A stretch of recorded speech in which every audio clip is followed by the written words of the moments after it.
Hey there, I'm Margaret Gill, and welcome to the last in the series, the Top 10 Speaking Tips, brought to you by me. Oh, it's been a big afternoon. I've recorded all of this in one afternoon. Wow, this is really cool.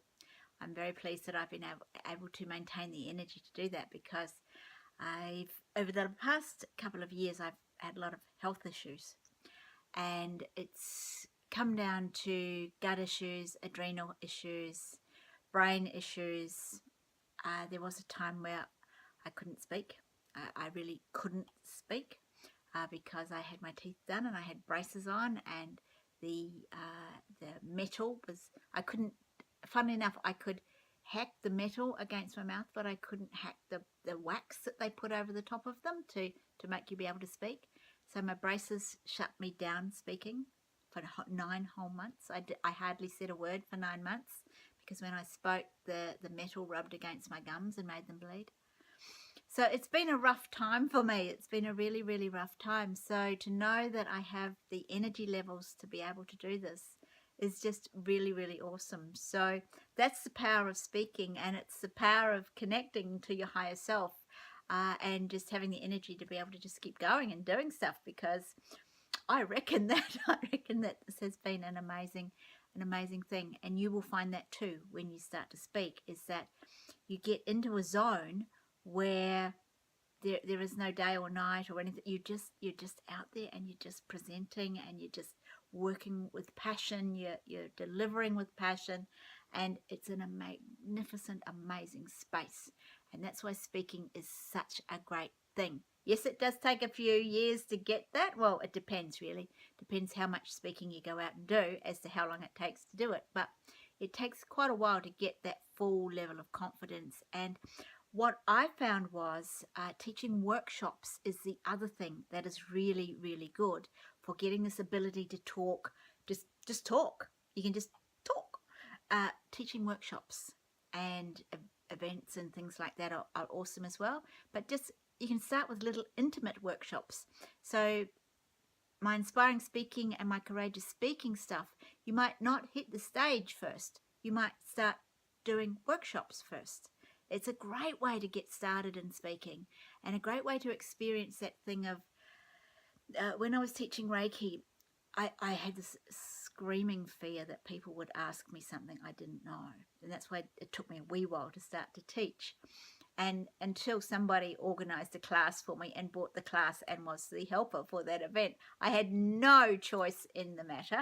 They just arrived and off we went. And yeah, I was obviously given some notice, of course, to get myself organised, but off we went. And it was awesome, really, because it was what I needed. But there was still that fear hanging in there. And of course, once you've got a fear, it will manifest. That fear will manifest. And yeah, one day this person asked me a question and I didn't know the answer. I knew I didn't know the answer.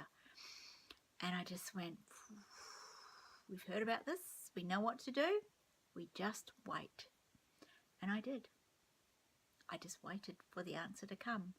And all of a sudden, out of my mouth spewed the most amazing answer I have ever had.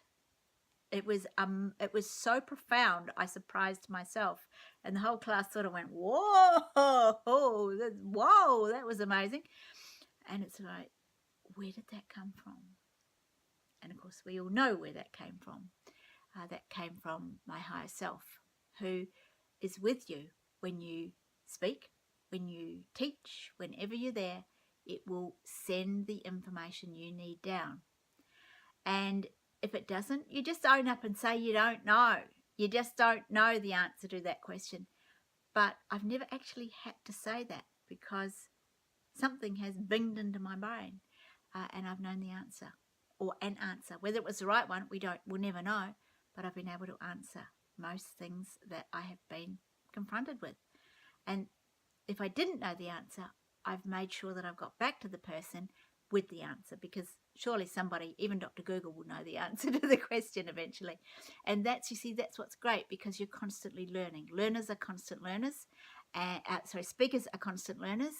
And this is what it's all about. It's such a joy speaking, really. So to speak, you really need to be prepared to be yourself, to be real, and to be authentic. Those are the most powerful speakers ever. Yourself, being who you are, turning up as yourself, not thinking, oh, Mary's really good at speaking, I'll just copy what she does. No. That's Mary's stuff. What you need to do is turn up doing your stuff. So you need to be yourself. You need to be prepared to be very real to people. That's when you're real, you will never get challenged from the stage. I told you about when I spoke at Rotary and bombed horrifically, and the president told me that he hoped that none of his members had to use my services at the end as he gave me the Rotary pen.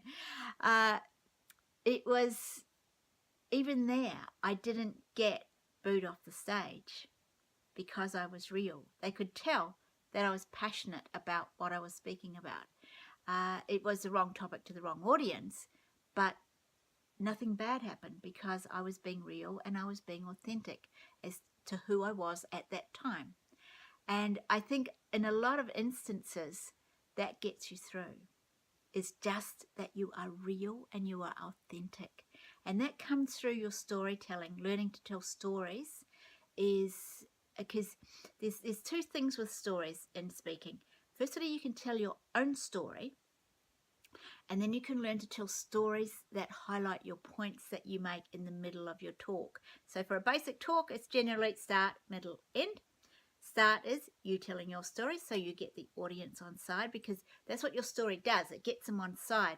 Remembering that we always talk to an audience that want to hear what we've got to say. So if you have an audience that enjoys similar things to you and gets you and understands you, that's going to work. Your story is going to work in there if it's told in the right way. If it's told in the wrong way, it could bore them.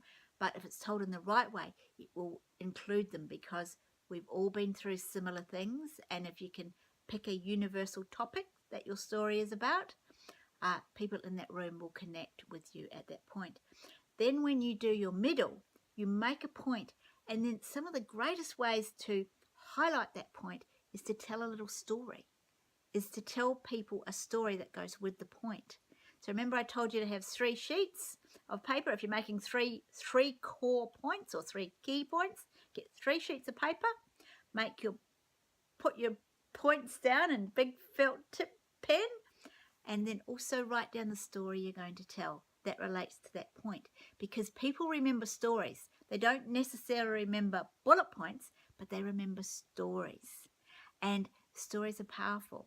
So learning to tell stories in a real and authentic way will be your friend forever. So when you go out and speak, always remember that. Don't try and be somebody else. Don't try and be Mary that's a great speaker. Don't try and look at 1,500 TED Talks and figure out the best ones of those and be like that person. Because that person is that person. Like Oscar Wilde says, be yourself, because everyone else is taken.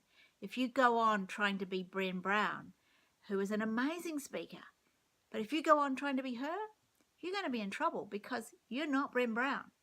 If Margaret Gill goes on trying to be Brené Brown, I'm going to be in trouble, because the audience will pick up that I'm being inauthentic. The more authentic you are, the more you get away with when you're speaking. So those are the core things that you have to remember. Be real, be authentic, be passionate about what you do. Talk about your passion, and don't be afraid to show it. A lot of people turn up and they like to be this mousy little thing because, oh, what would happen if they did see the passion? You know, oh my God. Be passionate about what you've got. Tell people how much you love it. Tell them what you love about it, because that's why they want to come and work with you. So most of the reason we speak is to get new clients in the early days. As you get further and further up the ladder, you're getting more into branding and all of those sorts of things. But in the early days, we're out there speaking so that we can attract clients to us.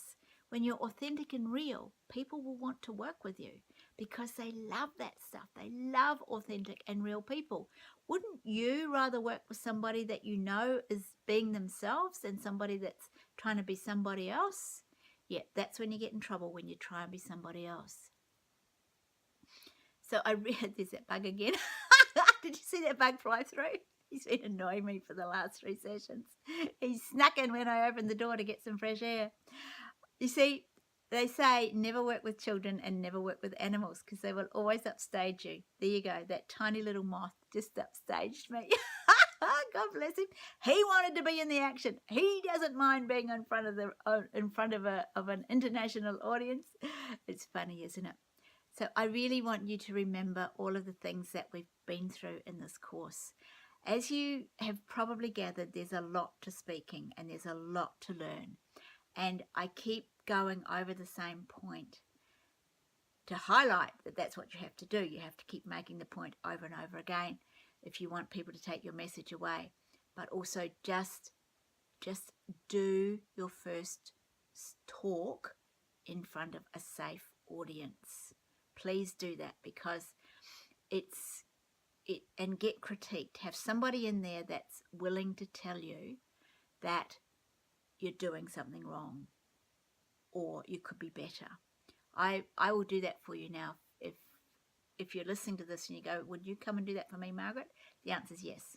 I would charge you for it, of course, but the answer is yes. I will come and critique now, because having seen it done in Santa Clara, I can see just how powerful it was for people to be critiqued, and for somebody who is completely neutral to watch you and to be able to give you feedback from your performance. We crave that as speakers, and it's rare to be able to get it. So look, I would love to see you at Courageous Speaking at some time, where you come and learn to tell your story in a real, it doesn't get any real or any more authentic than what you will do at Courageous Speaking.